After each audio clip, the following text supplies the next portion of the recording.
дуусчих шиг байна. Бид нар ингээ хоол зүйчийн асуудал нэлээд бас хөндөгдөж байгаа тийм үү? Хичнээн бид нар мөнгөний ихсгээд дандаа гурил будаагаар тижээгээд байх юм уу? Төмсөөр эсвэл яг зохистой нутришн буюу энэ шимт хичээлийг яханд бол хоол зүйч их чухлаа гэдэг. За тэгээ хуулийн дээр бид нар чинь сургууль болгон хоол зүйчтэй болно гэсэн юм байна. Би яг нөгөө бодит практикийг бас сайн мэдгүй л юм л да. Би нийслэлээр байхдаа нэг ийм төсөл хэрэгжүүлжсэн.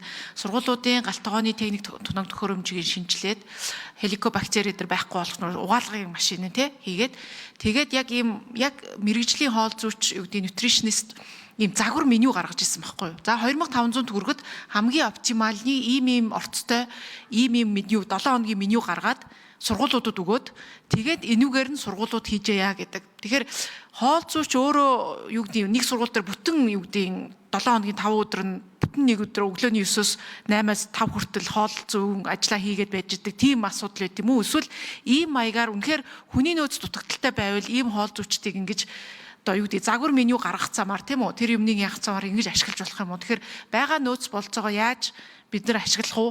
Тэгээд энэ нөгөө өргөдөлтөөр ирж байгаа хоол зүйчтэй сургаж авах бас нэг юм хэрэгцээ шаардлага байна гэдэг байгаа шүү дээ. Энэ дээр та бүх ерөн шийдэл нь юу гэж бодож байна? Одоо бид нар зөндөө ер нь бол төсөв мөнгөний нэмэх ёстой юм байна. Тэр ариун цэврийн байдлыг нэмэх ёстой байна бүгдийг мэдж байгаа.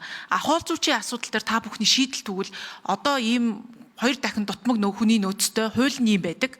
Амьдрал нийцж байгаа мөг юм мэдэхгүй байна. Шаардлагатай мөг гэдэг нь би бас мэдэхгүй байна. Тэгэхээр яаж шийдэх юм бол хоол зүйчийн асуудлаа шийдээд шимт хичээлийнх нь орцыг нь сайжруулж хүүхдүүдэд хүргэж чадна гэж бодож байгаа вэ? Энэ дээр нэг та бүхэн өөрсдийнхөө шийдлийг хэлээч төхөө. Нэг номер боловсруулъя. За яг гишүүний хэлсэнчлэн яг энэ төсвийн асуудал нэг талын л асуудал. Төсөв батлагдлаа гэхэд энийг яг яаж хүртээмжтэй шимт хичээлтэй өгөх юм бэ гэдэг бол яг мэрэгжлийн хоол зүйчийн асуудал байдаг. Тэр хууль хэрэгжихээс өмнө бол биднэрт 9 хоол зүйч л байсан 20 онд. Одоо 300 гаруй хоол зүйч болж.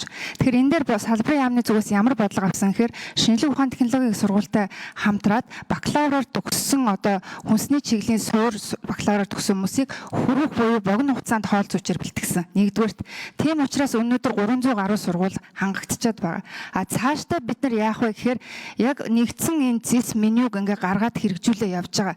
Хоол зүйчтэй сургууль маань хоол зүйчгүй сургуулиудаа яг нэгдсэн зис менюг гаргаад ингээд аймгийн хэмжээнд, дүүргийн хэмжээнд, сургуулиудын хэмжээнд хэрэгжүүлээ явж байгаа. А цаашдаа ер нь бол бас яг ийм зарим газруудад бол захим хэлбэрээр, зарим газруудад бол дундын байдлаар энэ хоол зүйчийн одоо мэргэжил арга зүйн зөвлөгөөг өгөөд ингээд явна.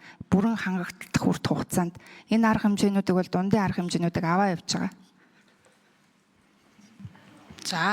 За гишүүд асуулт асууж дууслаа.